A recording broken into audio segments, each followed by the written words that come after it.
Olá, este é o Visões do Jornalismo, um programa do mestrado profissional em jornalismo do FIAM-FAAM, Centro Universitário. Todos os meses, nós recebemos acadêmicos e profissionais da área para falar sobre aspectos importantes do jornalismo brasileiro. O programa de hoje vai debater o jornalismo esportivo no Brasil. Para isso, recebemos o jornalista Adalberto Leister, mestre em História Social pela Universidade de São Paulo e editor de esportes do portal R7. E contamos também com a presença de Luciano Maluli, professor da Escola de Comunicações e Artes da Universidade de São Paulo e autor do livro Jornalismo Esportivo, Princípios e Técnicas. Olá, Adalberto. Olá, Luciano. Muito obrigada pela presença aqui no programa hoje. Olá. Eu que agradeço, por exemplo. Vamos começar voltando um pouco para a Copa do Mundo, porque faz tempo, mas não faz tanto. E eu queria que vocês fizessem um balanço de como foi essa cobertura, né? A primeira depois do 7-1, e já temos agora alguns meses passada a transmissão, a cobertura. Já dá para a gente fazer uma reflexão de como foi esse período aqui no jornalismo esportivo no Brasil? Adalba. Eu acho que assim, essa primeira Copa pós 7-1, eu acho que para os portais, que eu estava diretamente muito envolvido ali no dia a dia da cobertura dos portais, a gente ficou bastante ligado com rede social, mais do que foi Copa de 2014, que já tinha sido um boom das redes sociais, e por conta também de todos esses jogadores, principais craques das seleções, você tem um contato muito limitado com eles durante o Mundial, você acaba, o seu contato direto com o craque e tal, acaba sendo muito pelo que se sai, o que se posta em rede social. Junto a isso, a gente teve um maior enfoque também nesse jornalismo de entretenimento, no que eu chamo de um jornalismo mais voltado ao entretenimento. Memes, que o jogador postou, o vídeo que ele postou com o filho, com a namorada, esse tipo de notícia, entre aspas, ganhou muita relevância durante essa cobertura. Aí você fala, mas não é o aspecto principal do futebol, de uma Copa, etc. Eu vou concordar com você. Mas, no entanto, esse tipo de notícia, você conquista muita audiência. E todo mundo é muito sensível a isso. Todos os portais, TVs, enfim, todo mundo é muito sensível à questão da audiência. A gente precisa muito entregar uma audiência para anunciante, você tem metas a serem cumpridas, etc. Então é muito difícil também você remar contra a maré. O público quer muito isso, é muito complicado você ignorar essa necessidade do público, essa vontade do público. Completando o Adalberto, né, que trouxe a novidade das tecnologias, né, hoje, principalmente com as redes sociais, mas a cobertura de hoje foi muito do mesmo, né? Você tem assim algumas questões positivas nesse muito do mesmo. Por exemplo, em momentos de Copa do Mundo, você acaba conhecendo os outros países, por exemplo. Então, assim, como os repórteres têm que repetir muitas matérias, e é duro você ficar entrevistando toda hora os jogadores, ou ficar pensando muito em quem ganha e quem perde, na disputa dentro de campo, os repórteres acabam criando outras matérias. Por exemplo, você conhece a Croácia, por exemplo. Você teve uma relação com a Croácia, conhecendo a cultura daquele país e tal. Não é só da Croácia, dos outros países também, como a Costa Rica, por exemplo, que jogou com a gente e tal. E países mais próximos também.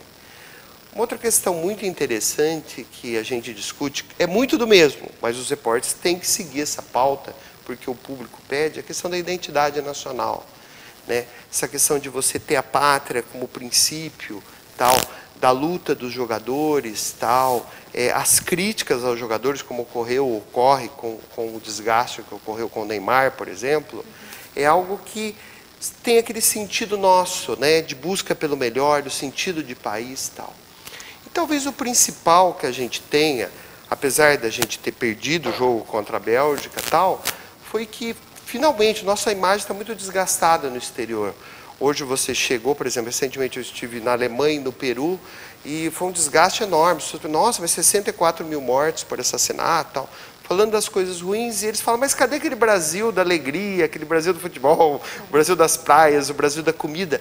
E na época de Copa do Mundo parece que esse sentido da gente valorizar o país... Eu defendo muito ainda o Brasil tem coisas maravilhosas, vocês sabem muito bem disso, nós estamos aqui, somos brasileiros, sabemos da importância e do valor do país, dos nossos valores.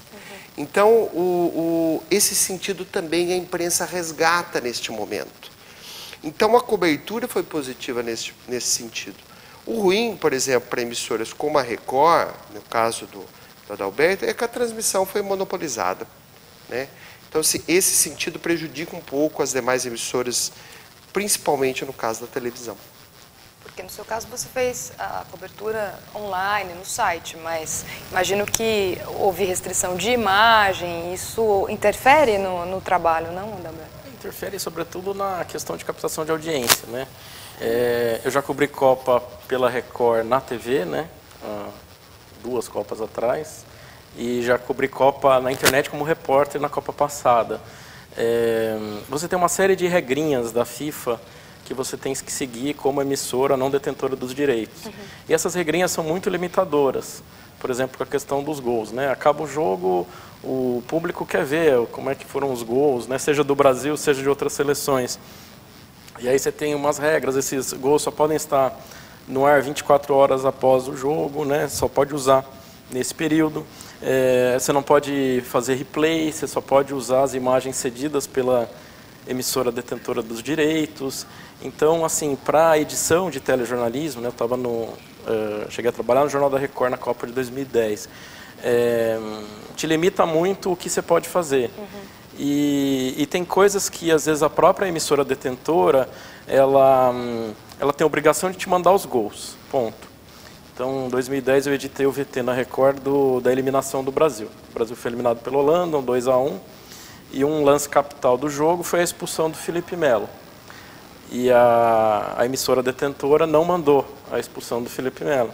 Então, como é que você... É um momento chave do jogo e tal, mas por contrato eles não têm essa obrigação. Então, assim, de sacanagem mesmo, eles fazem coisas assim. E aí, na hora da edição, você tem que colocar uma foto, não dá o mesmo ritmo para o VT, né? E esse VT só pode usar até 24 horas depois. Esse tipo de comportamento da FIFA não é nada democrático, eu diria. Para o jornalismo isso não é muito saudável?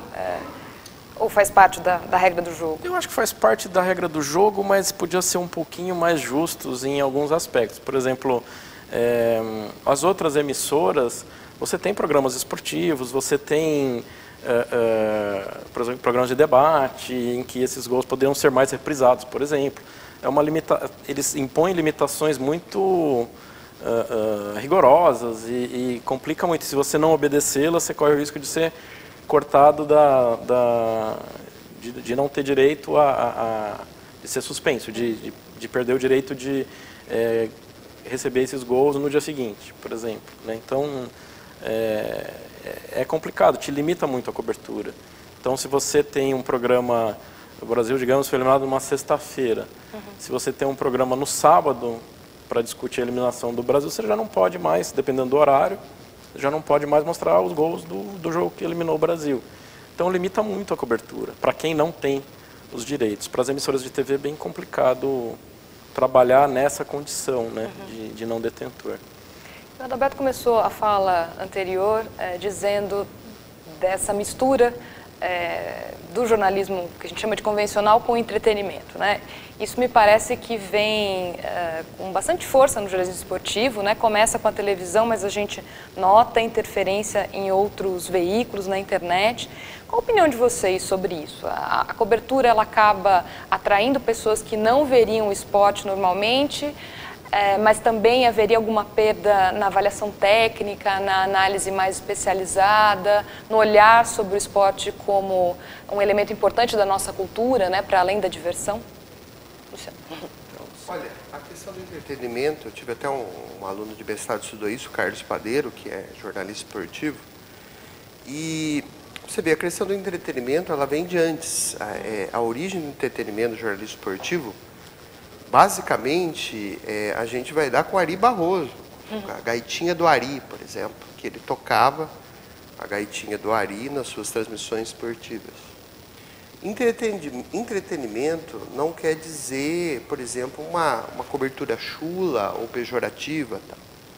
Em alguns casos que a gente observa na televisão, de alguns apresentadores que acabam tirando sarro, às vezes coisas que não são engraçadas, é algo que distrata uma outra pessoa, comparações com personagens de desenho, você começar a culpar muito um juiz, por exemplo, por um erro que ele cometeu, ou você ficar muito sendo engraçadinho com os jogadores, por exemplo, ir na casa do cara e falar que o pé dele é desse jeito, tal.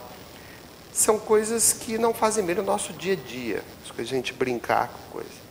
Então, entretenimento, ele não quer dizer algo, como eu disse para você, pejorativo, ou algo que cria um mal-estar, sabe? Que muitas vezes gera o preconceito, por exemplo, com o outro, ou os sarrinhos do nosso dia a dia que a gente já cansou disso, né? Hoje você fazer piadinhas sobre cor, ou sobre a sexualidade, raça ou sexualidade, isso para nós hoje ninguém ri mais. Mas tem pessoas que insistem nisso, né? Isso é algo ruim. Agora, o entretenimento, o entreter faz parte do jornalismo também. É uma das características do jornalismo. As pessoas pegam o jornal para se entreter. As pessoas assistem ou acessam, ou agora vou acessar o R7 lá. Então, sim, é uma forma, faz parte. O Luiz Beltrão já dizia isso, faz parte de uma característica do jornalismo. Esse é o entretenimento que a gente pede. Não é você sendo algo descontraído, por exemplo, que vai ser ruim. Mas você tem que saber fazer isso de uma forma gostosa, de uma forma que auxilie naquela cobertura. Agora, de uma forma pejorativa, como fazem alguns, isso praticamente para mim se desliga muito, né? Eu praticamente, quando tinha um apresentador do Globo Esporte, o tempo inteiro, eu nunca mais assisti. Eu achei aquilo lá uma forma muito chula, fraca, tal, como muitas coisas, né? Então, a gente tem que saber separar o joio do trigo, né? Dosar. E acho que assim, numa cobertura tão ampla como a da Copa do Mundo, você abre espaço, você tem espaço para todas essas coisas, né? Então, a gente fez uma galeria de fotos com memes do Cristiano Ronaldo. Esse negócio bombou, assim, me deu quase 1 milhão de page views, que na internet é algo extraordinário. Por outro lado, por exemplo, no R7 a gente tem conteúdos da BBC. Então, matérias bastante densas, bastante sofisticadas, etc. Então, você está abarcando, o mesmo público. Talvez muita gente goste das duas coisas, talvez boa parte daqueles quase 1 milhão de cliques vá só para a galeria do Cristiano Ronaldo. Mas você tem também um público que gosta dessa matéria mais densa, mais sofisticada, que pense o esporte de uma maneira mais ampla, vinculada a questões políticas, econômicas, culturais, né? E você consegue abarcar diversas facetas desse público, né? Lógico que o que é premente para quem está dirigindo uma cobertura, que era o meu caso, era a questão da audiência, porque tinha uma meta de audiência assim, que era absurdamente alta, que no começo eu achei inalcançável, e a gente alcançou ela às 11 horas da manhã do domingo da final da Copa. Eu alcancei essa meta, assim. Aí às 11 horas da manhã, quando eu vi no Google Analytics que a gente tinha alcançado, assim, eu pude fazer a final da Copa de maneira mais tranquila. Mas e foi puxado, foi bastante puxado. Mas você consegue abarcar esse público, né? Que também é legal discutir questões, a gente discutiu o passado nazista da Croácia no contexto de uma final, o multiculturalismo da França, no contexto da França e da Bélgica, né, de duas seleções muito multiculturais, num contexto de uma semifinal aí de Copa do Mundo, etc. Então você consegue levantar questões bastante interessantes que talvez esse público, boa parte desse público, por não se interessar por esses assuntos num contexto fora do esportivo, você não alcançaria esses caras, né? Então, acho que também no jornalismo esportivo a gente consegue superar essa barreira de ficar só falando simplesmente do esporte. Porque o esporte vai muito além, né, das 4 linhas ali, do gramado, etc. Dá para a gente discutir questões muito interessantes, grandes problemas do mundo atual, a questão da imigração, por exemplo, a partir de um contexto aí de um jogo de Copa do Mundo. Agora, você estava falando da cobertura online, a Meta é algo agora essencial, né, nesse tipo de trabalho, mas você trabalhou também, além da TV, com jornal impresso. Há diferenças nessas coberturas, ou o futebol predomina em todas elas? A questão da métrica é algo que interfere, mas a televisão tem audiência, como é que isso aparece no jornal? Como é que foi um pouco essas diferentes experiências?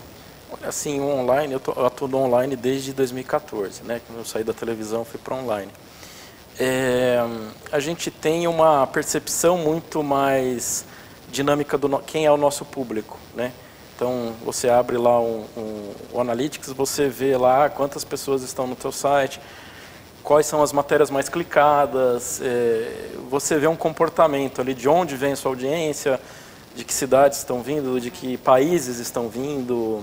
Era uma coisa engraçada que às vezes você tinha lá uma audiência grande no Japão, na Indonésia, não sei, você fala, nossa... Tipo, brasileiro na Indonésia? Totalmente, é brasileiro que está perdido por lá e tal, né? Mas, e no jornal, esse público é meio... você imagina quem é o seu público, né? Você não tem, ocasionalmente, às vezes tem uma pesquisa de quem é o leitor, trabalhei na Folha, né? Muito tempo, trabalhei no Lance também. Você imagina quem é o seu público, mas você não sabe. A gente brincava que a gente escrevia o jornal para o nosso chefe, né? O nosso chefe tinha uma percepção de que público ele quer atingir e você escreve para o teu chefe, né?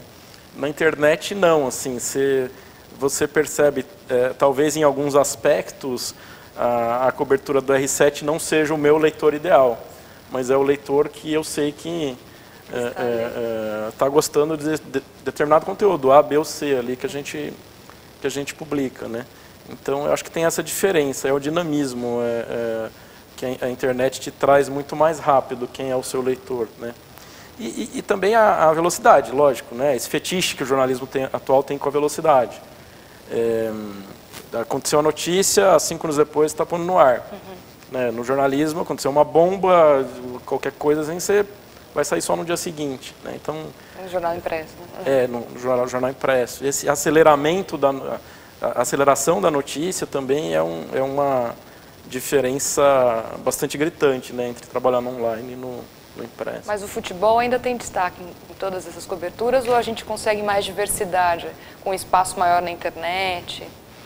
Assim, pela minha percepção, nenhuma. Eu percebo que quando eu publico coisas de futebol e de assuntos que interessam o meu leitor, Corinthians, Flamengo, Neymar, né, esses assuntos que dão muita audiência, e aí você vai, eu sou por formação, atuei muito tempo como repórter de esportes olímpicos, né, e quando eu ponho lá ciclismo, aí eu olho lá, meu Deus, 100 cliques, não dá, sabe, não dá para você perder tempo, entre aspas, com uma matéria de ciclismo, se eu ponho uma matéria qualquer de futebol aqui vai dar mais que isso, né, então fica sendo muito mais uma luta pessoal tua para ter um conteúdo mais multifacetado do que propriamente conseguir abarcar o interesse dos leitores. Se tem uma coisa que a Olimpíada do Rio fracassou, foi em tornar o Brasil um país esportivo, porque nós não somos. Nós somos um país futebolístico. E o meu grande sonho na época da Olimpíada, eu estive lá cobrindo ainda já no online, e meu grande sonho era que a gente se tornasse um país multiesportivo. Isso não foi realizado. Luciano, tua observação sobre duas esse cenário? questões aí. Uma é a questão da tecnologia que foi tocada aqui, que você hoje tem uma cobrança maior em cima do jornalista também. Eles têm que ser muito mais velozes hoje. O público cobra muito. A gente tem que saber separar, por exemplo, o que você recebe hoje no WhatsApp, o arquivo que você recebe, aquilo é uma coisa e aquilo produzido por eles é outra. Mesmo quando eles têm matérias relacionadas, como ele disse, né, aos memes e tal, da internet, você tem que tomar muito cuidado, porque a produção é deles.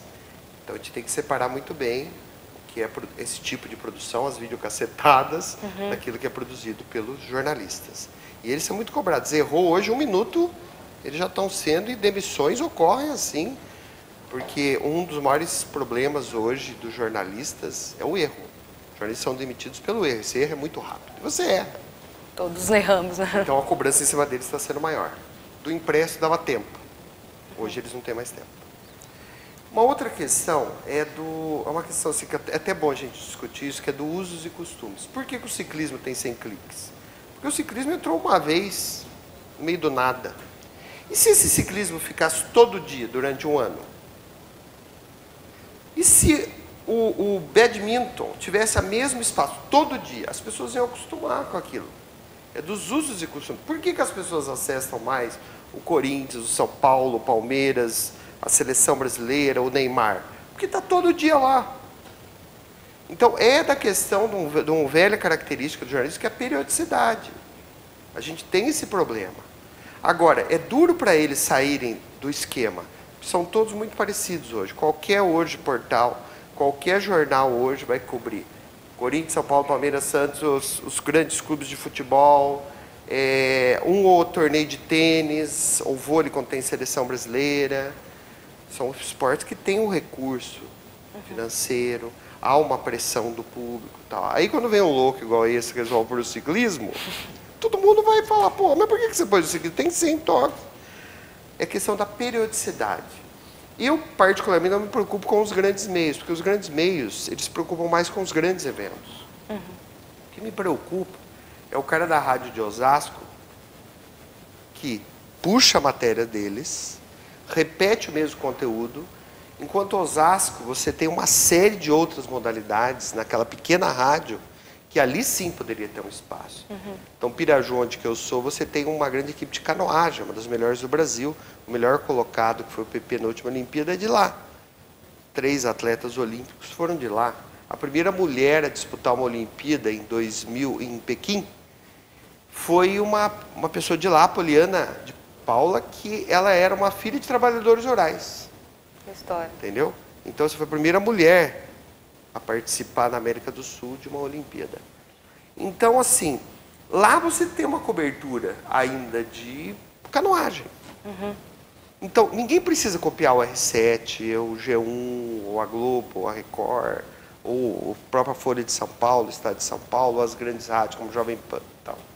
Eles podem buscar outro caminho. Tá? Então, é essa questão. A grande questão nossa é da periodicidade. E é complicado para eles mudar isso. Eu concordo gênero com o Adalberto, que não é fácil você mudar. Eu já tentei também, Adalberto, e não deu certo. A gente está quase sem tempo, mas eu queria fazer uma última pergunta para vocês sobre a formação do jornalista na universidade.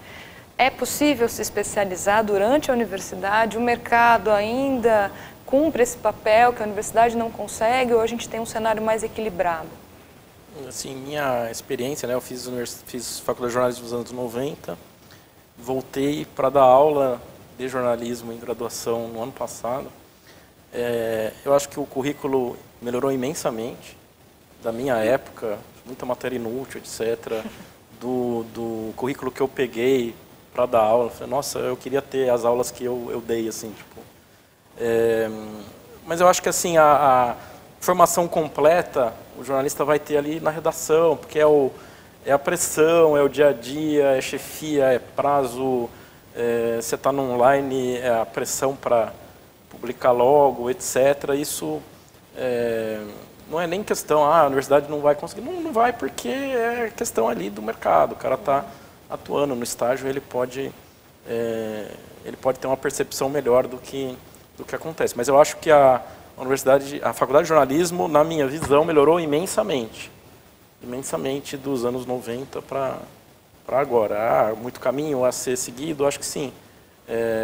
Principalmente a universidade, como fazer essa ponte com o mercado. Como trazer o seu aluno para o mercado, e o mercado, pelo amor de Deus, não é R7, G1 e tal. O mercado é uma maneira bem ampla de todos os setores que atuam na comunicação. Eu vejo muita ilusão nos alunos de quero trabalhar na Globo, na ESPN, Sport TV, sei lá o quê, e no fim a pessoa não tenham a percepção de olhar de maneira mais ampla no mercado.